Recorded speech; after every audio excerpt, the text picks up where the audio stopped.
US ANC relations direct from the House Foreign Affairs Committee. Washington think tank Hudson Institute says SA's latest move against Taiwan further damages US-SA relations. Former SAPS General Johan Booysen shares insights into Cyril's long overdue suspension of Advocate Andrew Chauke and the Trump administration to boost AI development in the United States.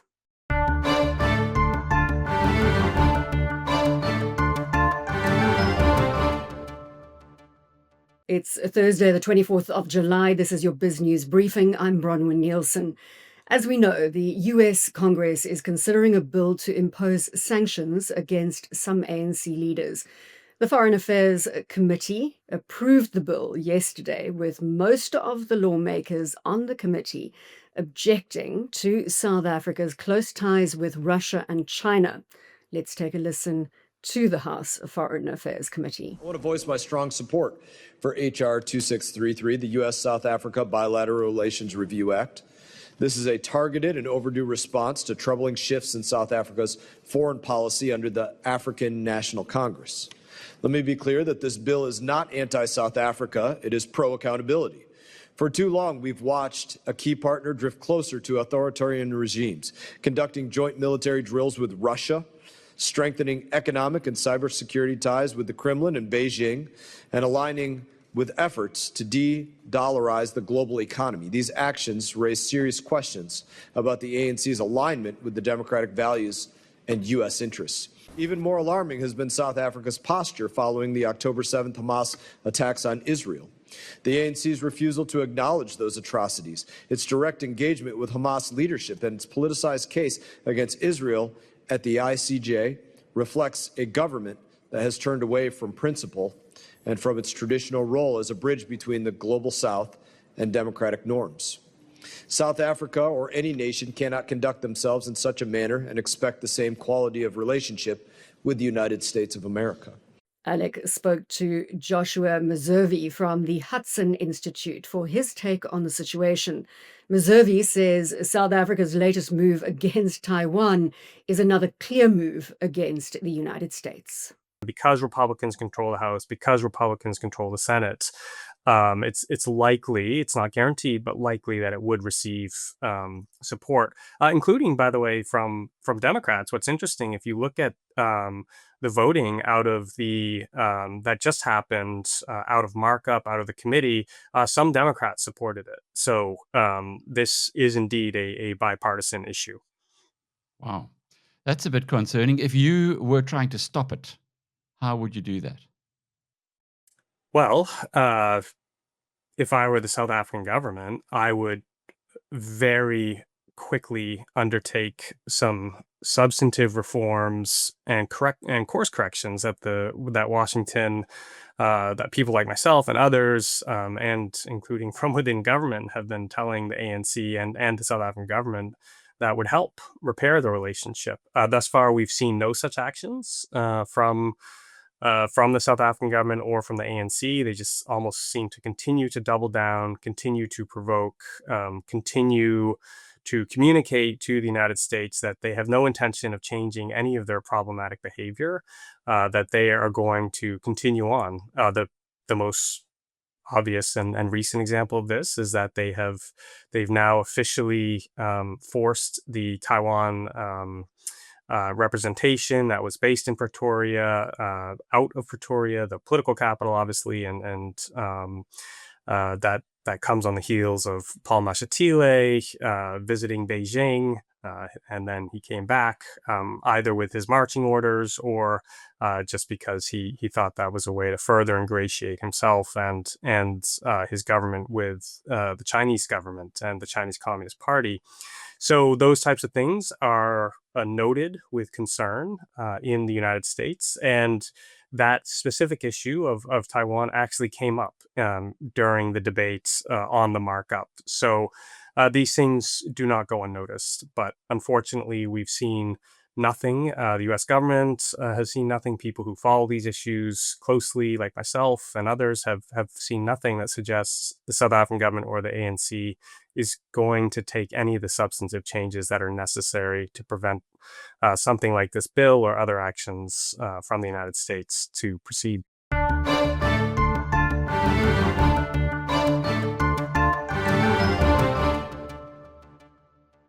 Like a soapy breakup scene, selling your car can be an emotional experience. Just how dramatic was the car selling experience? Not dramatic at all. I did my research and We Buy Cars was by far the best price. Very not dramatic.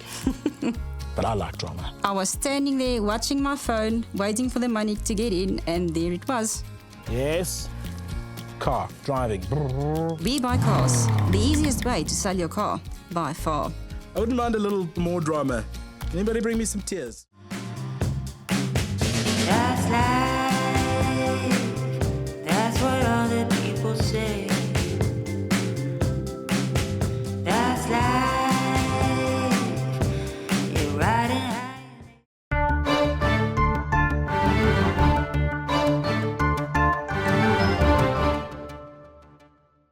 On Monday, Advocate Andrew Chauke was suspended. This after NPA head Shamila Batoy recommended nearly 2 years ago to Cyril Ramaphosa that Chauke be suspended. Alex spoke to SAPS General Johan Booysen, widely known as the honest cop who was publicly harassed and suspended for doing his job too well. Of recent times, Advocate Shamila Batoy has made certain allegations with regards to the NPA being infiltrated. I would agree with her, but I would argue that they were already infiltrated at the time when I testified at the Zondo Commission of Inquiry. And then of late, we've also had the statements by the Provincial Commissioner KwaZulu-Natal, General Mkwanazi, making allegations of basically the whole judiciary that's been compromised. I think that in a way, and the fact that Advocate Batoy had requested the President 2 years ago to suspend Chauke, I think could have perhaps had a role to play, because the way I understand from the media, she was called in to explain herself, and I would venture a guess that she in all probability tell the President, look, I've recommended 2 years ago for this man to be suspended, and it's now 2 years down the line, and I think perhaps that prompted him to take this action now.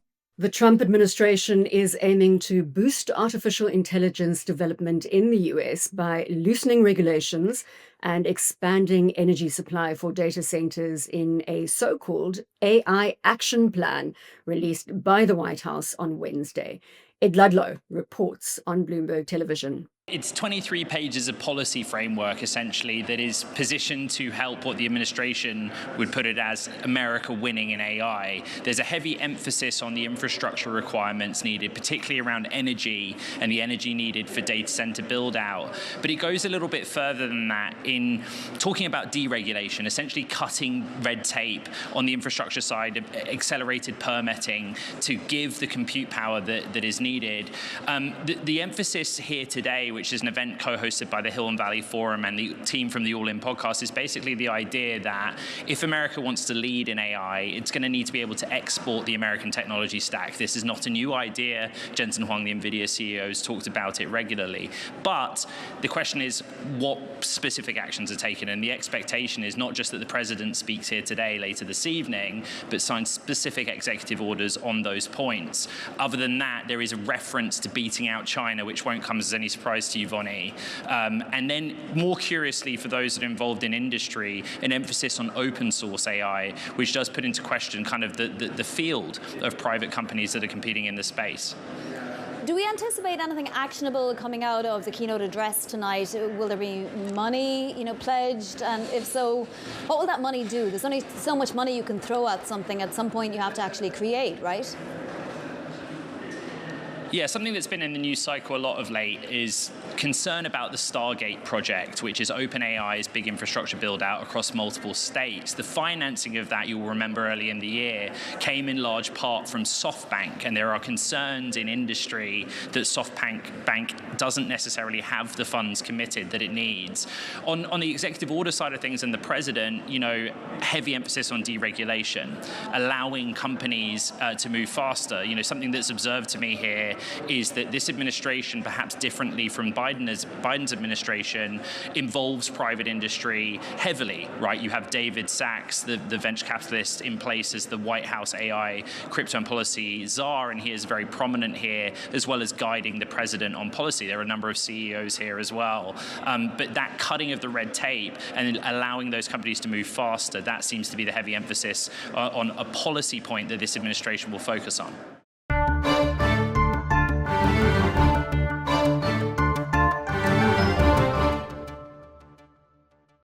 At Sun Exchange, we make going solar simple, profitable, and completely risk-free. Join over 100 satisfied South African customers already enjoying the benefits of risk-free solar. Start saving today. Visit sunexchange.com and join the solar revolution. Right now, you can get the cheapest Forex rate around, right here, on Shift. Pay less for your dollars, pounds, and euros here, and get to shop more here, and do more here, and enjoy more ooh la la here.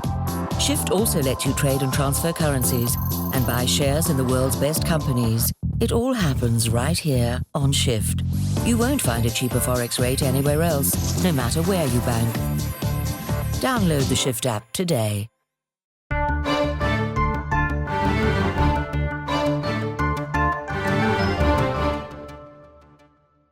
MNTN CEO Mark Douglas says Google has to transition the entire company to AI solutions, and it has to do so flawlessly. Douglas adds that AI-powered ads are a major risk, and Google is showing it's willing to do whatever it takes to figure it out. He speaks to our colleagues on Bloomberg. Well, I don't think YouTube really competes with Netflix. I think for most people I know, they use both. In other words, that YouTube has a lot of short-form content, mid-form in terms of length, and Netflix are shows. They are big titles, new shows every week. It's professionally created, and so both can coexist, and both do coexist. I think YouTube is obviously doing really well in terms of number of hours spent on it. It's always ironically underperformed in terms of the revenue generated from it, because those pre-roll ads just honestly don't perform that well. They don't have great retention, things like that. But despite that, YouTube continues to grow the revenue moderately. I think 13% year over year in this quarter. So yeah, it plays a role. It's nowhere near as important as the search business, and I don't think it threatens the streaming business. Certainly not Netflix. It's a complement to the user in terms of how to consume content. Fair enough, fair enough. Just to stay with the YouTube revenue for a little bit here, it sounds like they have a couple of levers they could pull, though, if they wanted to increase monetization, certainly of those who do tune in. Yeah, well, the big thing to look at YouTube, the customer base looks very different than the customer base for search, where search has this enormous long tail of small advertisers, obviously big brands also. YouTube just simply doesn't. I mean, most of the brands you see on there are larger brands. They're more brand advertisers. And so can they increase monetization? I think they can. I wouldn't be betting on it as an investor. I feel like with YouTube, just even broaden the conversation, every quarter is like waiting, is this the quarter where something catches up to them? Does AI catch up to them? Does maybe YouTube advertising slow a bit more and things like that? And so you're kind of always on the edge of your seat right now. And I think that getting out of that mode is the biggest thing facing the company, and honestly the biggest thing I think facing investors in Google is like getting out of that mode where what's going to happen this quarter? Is this going to be the quarter where reality catches up right now? Mark, text-based advertising is the biggest contributor to its top line. Is that too much of a concentration risk? Does it need to do something about that to assuage investors? Yeah, I mean, I think that speaks exactly to what I was just referring to. Is so that obviously search continues to be vitally important to literally millions of businesses, and all of these Google has to somehow transition all of these companies onto their AI solution, and they have to do it flawlessly in order to not disappoint both their customers and then ultimately their investors. And so, yeah, I mean, it's inevitable. It's still going to be text-based ads in the form of AI ads. I mean, they could be audio, like your AI is literally talking, Gemini is literally talking to you, but it's just a huge risk. And I think they're showing that they're going to do whatever it takes to figure it out and not only survive but to thrive. But it's going to require flawless execution. DVX Ventures co-founder and former Tesla executive Karim Bauster says Tesla is now behind in many aspects. Its new business model and car manufacturing, doing both at the same time, pose a major challenge for the company. He speaks with Scarlett Fu and Vonnie Quinn on Bloomberg's The Close. I don't think we can talk about discounting. I think if you look at the history of Tesla, it's very clear that all the great things that have happened at Tesla, the innovation, the incredible products, the success that the company had over the past decade, it all comes down from Elon's product vision, his very powerful vision, his strategy, and his leadership and his ability to bring great talent into the company. I don't think these things have disappeared. There's a lot of headwinds, as you mentioned, that the company has to deal with, essentially because of the increased competition. There's incredible competition going on. That's what Tesla has to deal with. They have to go back to the roots of what has made them successful, which is creating amazing products and services that customers love. So Sure. I think it's going to be interesting to see if they're able to go back to this, what has made them successful. Just on that point, though, everything you say may be true about how this is all down to Elon Musk and so on. But if you look at Apple, for example, we had Steve Jobs, but then Tim Cook came, took over, and the stock has never fared better. Couldn't that also happen at Tesla? I think the decision and the assessment in terms of what needs to be done from a leadership standpoint, this all belongs to the Tesla board and the Tesla shareholders. It's up to them, based on the information they have from the inside, to determine what the best course is for the company. What we know for sure is that when you look at creating amazing product and creating amazing services and solutions, there's no better person that we know of than Elon at this time. Is the car still the amazing product, though? They haven't really refreshed the lineup in a while, and all talk of this lower-priced EV has been just that, all talk. We haven't really seen any concrete plans on when they're going to release any of that. Yeah, and you're making an excellent point. This is really the key issue for me when I look at Tesla's future. The vehicle lineup is becoming old. Competition has caught up. On many aspects, Tesla is now behind. And it's going to take a lot of effort and a lot of time and resources and energy for them to catch up on all these amazing competitions that we're seeing from the US, from European, and from Asian competitors in China, Korea, etc. So that's going to be something we're going to need to watch. Is the company able to go back to this innovative roots and launch new products to replace the ones that frankly are becoming quite old right now and are falling behind this amazing competition that they're dealing with. That brings us to the end of this BizNews briefing. We'll be back on Monday with more context on the global and local front. Thanks as always for joining us, and have a great weekend.